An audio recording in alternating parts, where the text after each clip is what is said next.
పొద్దున ఇప్పుడు టిఫిన్కి పోపు అన్నం తింటాన్నా. నైట్ అన్నం బాగుండు,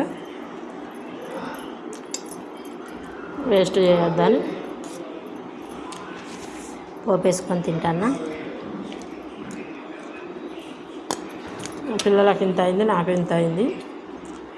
అదే సలన్నం ఉన్నదనుకో ఎవ్వరు తినరు కూరతోటి ఎత్తే, అందుకని పోపు వేసిన. ఇవాళనైతే బాగా టేస్ట్గా ఉన్నది మాది అన్నం.